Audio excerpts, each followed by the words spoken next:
Well, Wing Chun is very well known for its chain punching, especially anybody who's seen the Yip Man films or have watched a lot of Wing Chun demonstrations. You'll notice that chain punching is something that's very, very prevalent.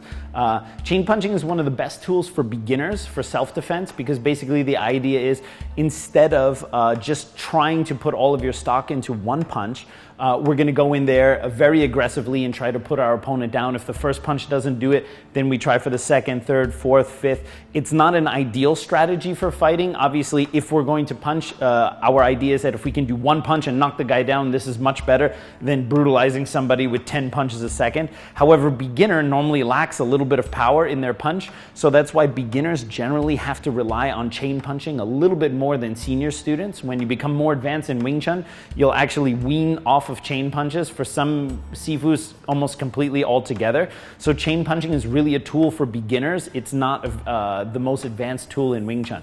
So the idea is that we want to create an overwhelming offense situation. When somebody attacks us, rather than trying to block things as they come one by one, we want to go in and give our opponent a problem basically before they give us one. So the basic idea behind the chain punch is that you're going to have one punch roll right over the top of the other. So when you punch, you actually don't want to retract this one before you launch the other hand. That would allow a gap, that would allow pressure. If your opponent was coming in, they could hit you. You're going to launch the backhand first along a straight line, and when your backhand is about 3/4 of the way there, then you're going to retract the other hand.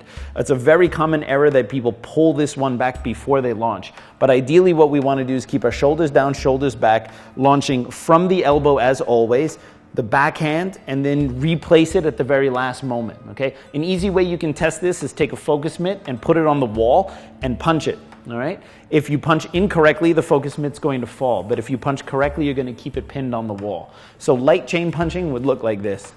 One by one. The backhand launches, you're landing with the bottom 3 knuckles as always in Wing Chun, and then eventually you can go a little bit faster. But I wouldn't worry too much about speed at first. It's more important that you have a quality chain punch, and later of course you train the power, which is much more important than doing a lot of fast, ineffective punching.